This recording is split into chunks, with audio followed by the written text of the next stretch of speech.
you.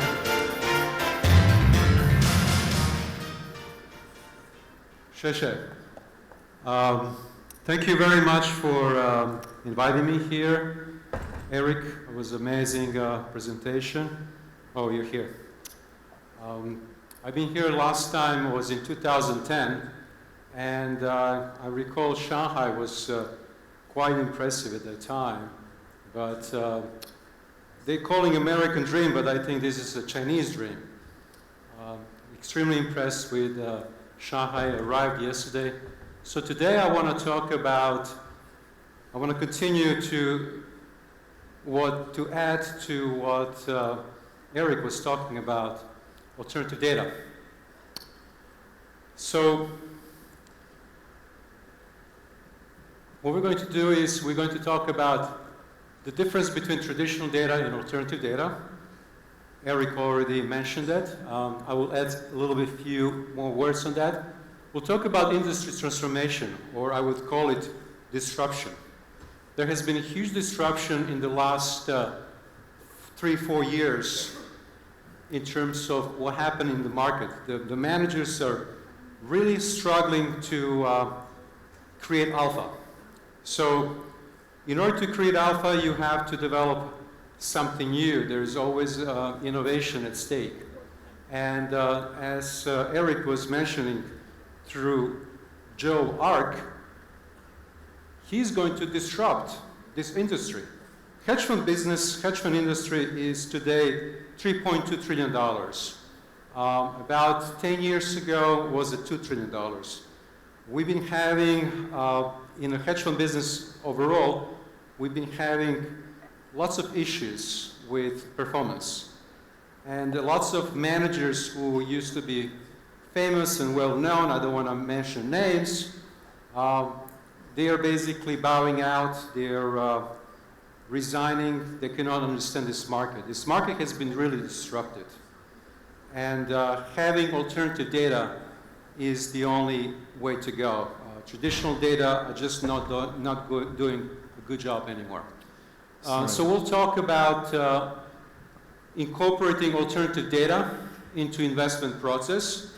So this is, again, the theme that Eric mentioned with Joe Ark. And then we'll talk about benefits and risks. So we will try to kind of like in the next 20 minutes, 25 minutes, really give you an overview what alternative data is, but from the US perspective. It seems to me that alternative data is very new in China, so, but I also understand that Chinese are extremely hard and innovative people, so I would assume that in the next year or two, there's going to be lots of alternative data here in a Chinese market as well. In July, we are going to have a conference that will be mostly based on alternative data. However, we will also bring some influential financiers, hedge fund managers, probably from Asia, Hong Kong, Singapore, but also from New York and London. So now I'm going to talk about difference between traditional data and alternative data. Now, the reason that alternative data came into being is because during the last decade, we witnessed a tremendous outflow of assets from active managers to passive funds caused by inadequate performance and very high cost, 220. As mentioned before, many old school hedge fund managers have been pushed out of business, or they're resigning. So gut feeling is becoming a thing of past. So trading with the gut is becoming a very dangerous business. So the core value proposition of alpha generation is at risk. And it is here where we see a role for the use of alternative data.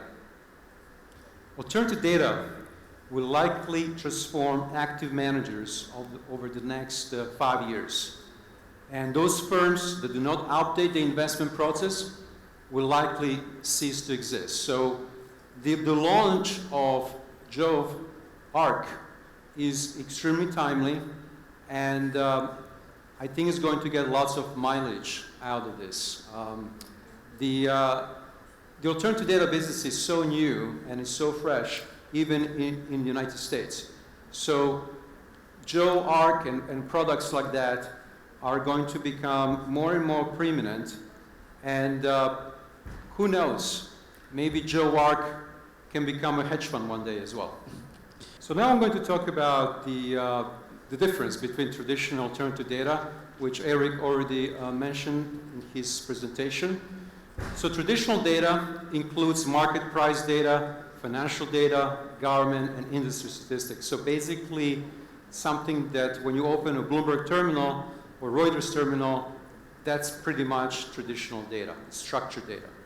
Alternative data, on the other hand, is everything else, everything else. So it's non-traditional data that can be used in the investment process and can be categorized, in my opinion, into 3 different buckets. So the first bucket is something that has been in works for many, many years, especially for the quant managers. So it's a structured traditional numerical data that is being used in non-traditional way, like option markets when you trade equities. So that would be the first bucket. And it's nothing new with that. Second bucket, the unstructured traditional data that hedge funds have been using for years, like sentiment data, but extracted from different sources or extracted using different methods. And lastly, the one that is really the most important and is kind of very, very new, it's unstructured, non-traditional data that hasn't existed for a few years, such as web traffic, credit card data, etc., and we will discuss more in further presentation. Great. So this is a very, very important slide to really understand the difference between traditional and alternative data. So this slide is going just to simplify what it is. Hotel industry. The problem with all publicly traded stocks is that they're released to investors only once a quarter. So basically, there's a lot of reliance on how good fundamental analysts are, and we all know that they can be wrong lots of times. So the objective is to create continuous and reliable data to investors throughout the year, not only 4 times a year. And that's what the magic of the alternative data is. So how do we solve this magic? Is pretty much in the hotel industry, it's by web crawling and figuring out the room rates. That can be done today, that can be done because the computer power is very cheap compared to previous years. And secondly, with occupancy rates. So because of satellite imagery, we are able now to count the number of cars in the parking lot, which replaces the old school of physical foot trafficking counts with the clickers. So with the abundance of new data sources and advances in computer power, we can measure things that we were never able to measure before. The next slide, we will discuss industry transformation. 70% of hedge fund managers are using or expect to use alternative data with the investment process. The use of non-traditional data, or AI, is viewed by managers as an opportunity to enhance the investment process and differentiate themselves. So this was a new words from Ernst & Young in 2008. That was a global fund survey. So we have a very increasing data adoption, particular fundamental long-short. They've been basically in this game for some time. And at the same time, investors who are investing into hedge funds and mutual funds, they are putting money to work in those funds that are utilizing alternative data. The usage of alternative data by fundamental hedge fund managers and by quants, however, are two different things or processes. So quants, as we discussed before, are early adopters, and they derive the investment thesis by analyzing data and are looking to generate signals, which Eric was discussing before, how Joe Arkey's generated signals. On the other hand, fundamental hedge fund managers normally use alternative data to reinforce the investment thesis, input this data, and to make better predictions. So in case of retail, they rely on measuring foot traffic or credit card data. And in the case of fundamental hedge funds, they're catching up quickly, and with tools like dashboards that vendors are creating for them. Next slide. So let's talk about some industry statistics. Because of the strong correlation with public markets, movements, benchmarks and indices that are created using underlying private company data can also predict movements in the public markets. So that's very, very, very important to stress out. There is a tremendous potential of private company data as a source of alpha. And among companies with 500 and more in the United States, over 85% are privately held. So that's pretty much where the alpha is going to be generated, by looking at these private companies and then mimicking them and seeing and prognosticating the future of the public company stock moves. Another statistics here is 2012, when I actually visited Shanghai 2011 last time, we had only 150, 200 companies that are providing data analysis. And now the number has doubled to 400. And I would predict in the next 4 years, we're going to have about 1,000 vendors that are just utilizing data, and they're providing this valuable service to the investment world. Another statistics, it's very, very important in terms of US dollar. We are basically now almost at $1 billion, $800 million in terms of how much the asset managers are spending every year on alternative data.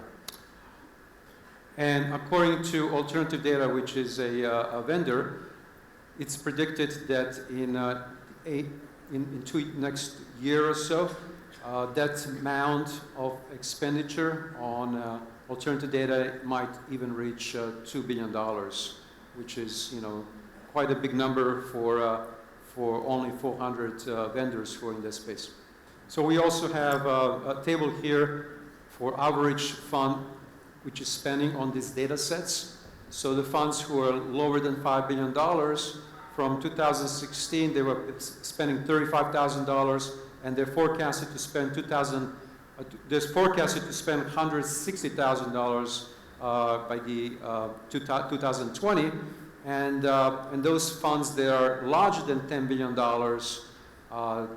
they spent about $1 million in 2015-2016, and they will be spending about $4 billion in 2020. So you can see that the growth is very, very high in that business, alternative data business. Yeah, so we'll talk now more fun stuff, how to incorporate alternative data into the investment process. But before we do this, we need to understand the ecosystem. So the ecosystem consists of 3 verticals. The first one is raw data sources. Those are the entities that own the data, so-called supply chain, like corporations. Then in the middle we have intermediaries, which are vendors. Those are the entities that collect data, analyze them, and they create an analytics layer on top of it. And lastly, we have consumers, those people with money, those people who are looking to spend, hedge funds, mutual funds, endowments, those people who are, trying to enhance their returns utilizing alternative data. So let's discuss now examples and sources of alpha. So this is a very important slide, and it has been assembled by a company called Quinlan and Associates. So in terms of the individuals, we have a social media post like Facebook in the United States, Facebook and Twitter. Here you have your corresponding like WeChat, I guess, and some other Chinese names. Then in terms of geolocation data, also very important, they generate when individuals use wherever they are. So they're very, very good. Social media posts and geolocation data are very important in terms of indicating the public sentiment towards economy. So this is really what Eric was discussing with the GeoArc. It's about sentiment and the psychology. Then we have corporates. So we're looking at transaction history and logistics reports. These are, kind of self-explanatory, and these are semi-structured data. And then we have a structured data, and structured data basically are government-provided data. So those include satellite images and weather reports. So for satellite images, they're generated by, obviously, who has satellites? The government, right? So those are the reports that are the least reliable because many people can subscribe to them. Alternative data is really a game of having something, owning something that no one has. So how to use alternative data? There are 4 steps. Number 1 is identification of suitable data. Number 2 is procurement. Number 3, analysis. And then number 4, incorporation. And we'll talk about each one of these steps. So the first step is identification of data. And we can divide them into alpha generating and operational. So alpha generating consists of relevance, breadth, uniqueness, scarcity, history, frequency, and durability. So those are the alpha generating elements. And they're all very, very important, almost equally important. So relevance, we need to select data that directly correlates to target assets. For the breadth, data with narrow coverage that contains more alpha. For uniqueness, whether insight is unique to the data or it can be obtained elsewhere, that's critical. Scarcity, the data, insight gathered needs to be exclusive. History, the longer the data, the better. Same with frequency, the more frequent data, the better. And then durability, the length of time the data remains relevant. Operational, we can divide it into quality, delivery, digestibility, and cost. So quality is pretty much accuracy of the data. Delivery is the way the data is presented and delivered.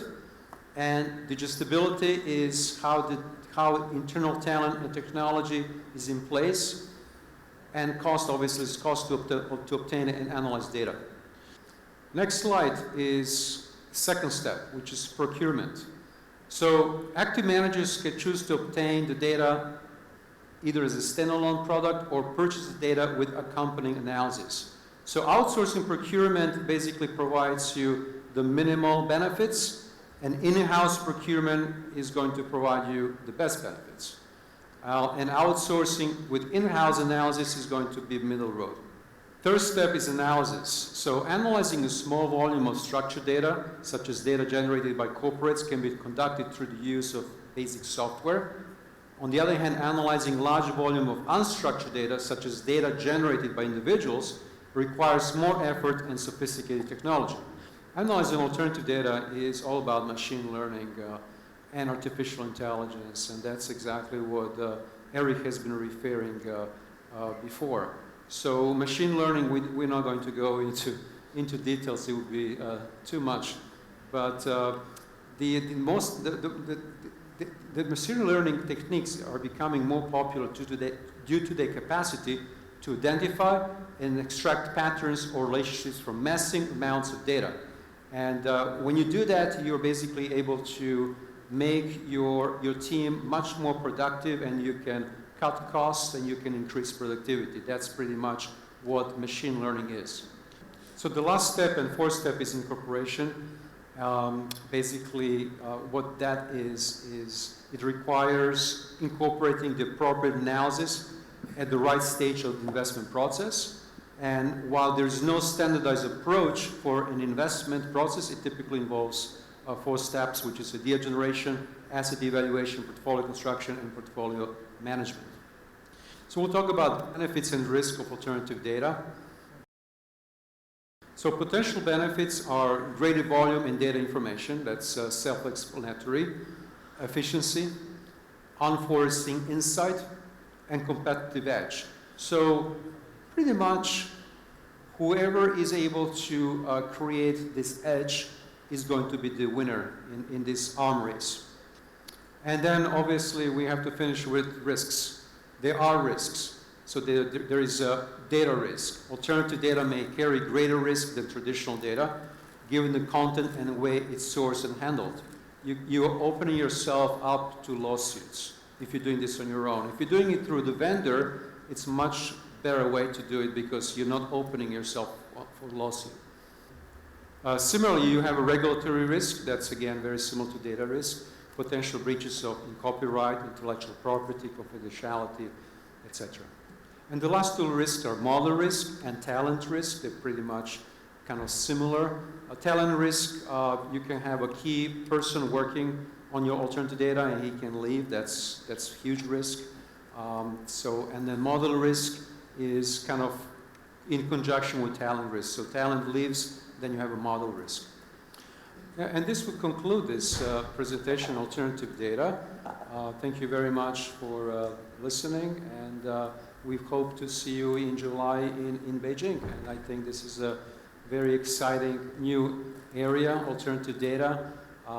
It's something that is going to totally transform the industry.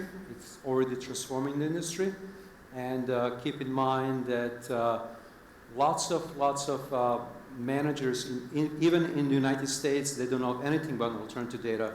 And here in China, this is totally new. So I really give huge credit to GTCOM and Eric and all wonderful people, Alan, Arthur, who were in New York City at our event in November discussing alternative data. So thank you so much for having me here, and I wish I could speak next time on something more kind of like involving and interesting, but alternative data is new, so I really wanted to make it a little bit kind of serious discussion and provide you with this slides so you can really try to understand the complexity of this. This is not an easy subject, and we tried our best to give you a little tour in 30 minutes. Thank you so much.